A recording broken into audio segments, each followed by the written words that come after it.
India voice, आपकी सोच, आपकी आवाज।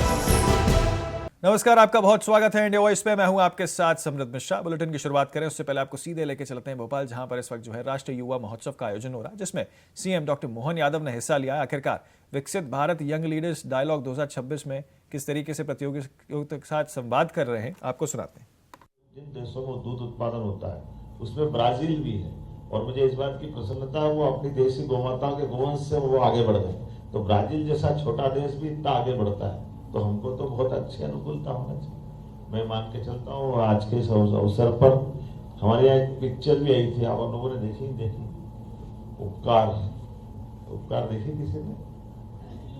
आपके जमाने की उपकार में जय जवान जय किसान नारा सुना है ना?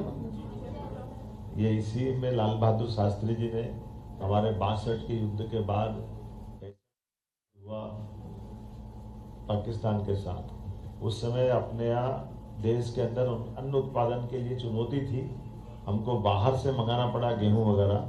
तो उन्होंने कहा था हमारे युवा अपने खेत में अन्न उत्पन्न करे, किसानी करे, खेती करे, तो गांव से पलायन रुकेगा और अपने रोजगार के अवसर भी बढ़ेंगे। उसी पे मनोज कुमार ने पिक्चर बनाई थी उपकार, और उसी उपकार का एक गाना आपको याद होगा, मालूम है? अच्छा, बहुत प्रसिद्ध गाना है, मेरे देश की धरती सोना, वो याद है ना सबको? ये देखो आवाज किधर से आ रही है? अच्छा देखो, तो ये गाना सबको याद है, लेकिन पिक्चर भी याद रख ले, बढ़िया अच्छा रहेगा। बहुत धन्यवाद।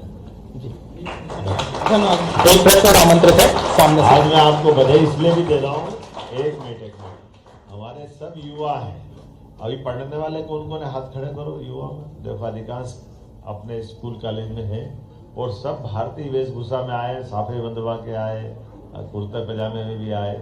ऐसा लग रहा है कि हाँ, हमारे युवा भी भारतीय वेशभूषा को पसंद कर रहे हैं। वो सुंदर भी बहुत लग रहा है, ताली अपने आप के लिए बजा रहे हैं। बहुत अच्छा। नमस्कार सर, मैं राजगढ़ जिले से हूं और मैंने कृषि एवं पशुपालन को व्यवसाय के रूप में स्वीकार किया है। गांव का प्रथम युवा किसान हूं मैं। सर, मेरा प्रश्न है कि जिस प्रकार शासकीय भूमि को खनन के लिए लीज पे दिया जाता है या और किसी चीज के लिए लीज पे दिया जाता है, तो ऐसे इच्छुक युवाओं को क्या लीज पे कृषि करने के लिए जमीन शासकीय भूमि मिल सकती है? ये संभव है? आपका प्रश्न अभी हमने अभी तक तो दी नहीं है, लेकिन ये बात सही है कि आपके बारे में विचार करेंगे। लेकिन हमारे यहाँ एक विषय दूसरा है, कॉन्ट्रैक्ट फार्मिंग का विषय चलता है। आप अपने अनुबंध के आधार पर खेती कर सकते हैं, और अनुबंध के आधार पर कई लोग खेती करने लगे भी हैं। जैसे अपन उसको अपनी भाषा में अदबटाई पे बोलते हैं ना, किसी की खेती कोई नहीं कर पाता तो उसके बदले में कोई उसकी खेती कर लेता है।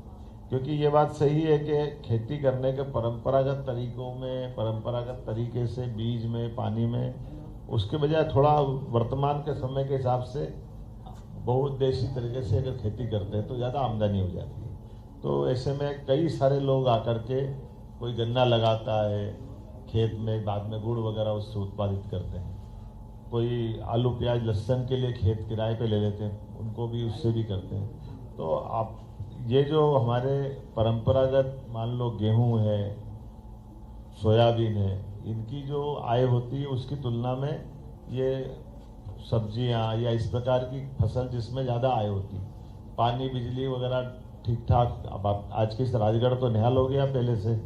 राजगढ़ हमारा सबसे ज़्यादा सूखे वाला जिला था। माननीय प्रधानमंत्री नरेंद्र मोदी जी के लिए जोरदार तालियां बजाए। गलत तो नहीं कह रहा हूँ मैं?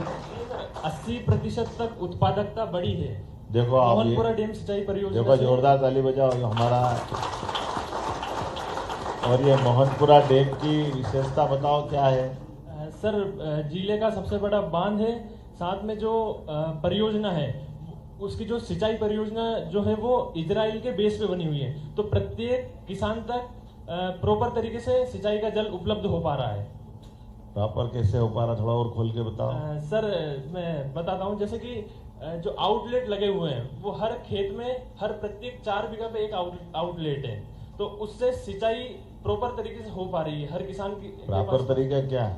सर जो एक आउटलेट है ना सर पानी का, वो सिर्फ 4 बीघा के लिए दे रखा है उन्होंने। तो एक आउटलेट से 4 बीघा अगर सिंचित होगी तो जल्दी होगी और व्यवस्थित होगी। देखिए बैठो है ना, मैं आपसे सहमत हूँ। खेती के लिए पानी की अत्यंत आवश्यकता होती है, और जहाँ ये डैम बना था वहाँ बड़े पैमाने पे पलायन होता था, लोग परेशान थे, रोजी रोटी के लिए दूर जाना पड़ता था, कई आपराधिक गतिविधियों पे भी बढ़ावा दे देते थे, कई सारी कष्ट थे वहाँ पे।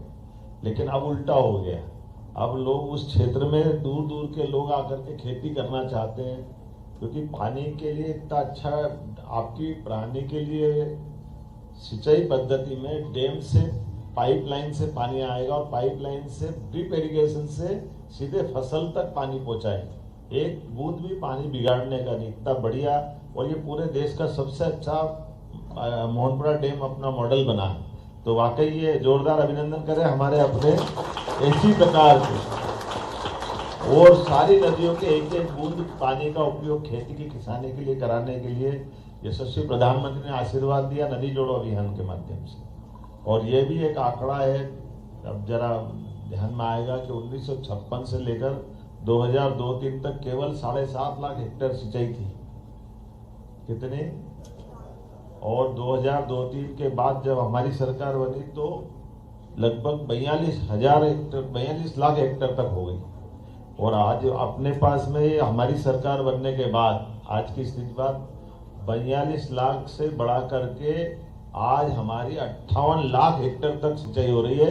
ये अपनी सरकारों का किसानों के प्रति प्रतिबद्धता। ठीक, आगे बढ़ा जी। बहुत बहुत धन्यवाद माननीय मुख्यमंत्री जी। हम समय की सीमा का ध्यान रखते हुए हम आगे बढ़ते हुए, हमको नेतृत्व दे रहे खेल एवं युवा कल्याण विभाग को नई ऊर्जा दे रहे और नए कीर्तिमान रचने के लिए इन युवाओं को पीछे से मार्गदर्शन दे रहे ऐसे हमारे मंत्री माननीय श्री विश्वास कैलाश सारंग जी हम सभी के बीच में उपस्थित हैं। मैं आपसे आग्रह करूंगा कि आपके आशीर्वचन हम सभी को प्राप्त हों।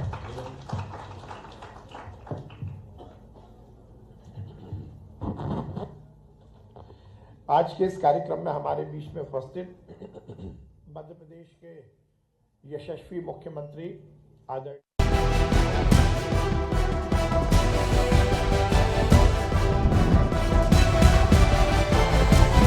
इंडिया वॉइस, आपकी सोच, आपकी आवाज।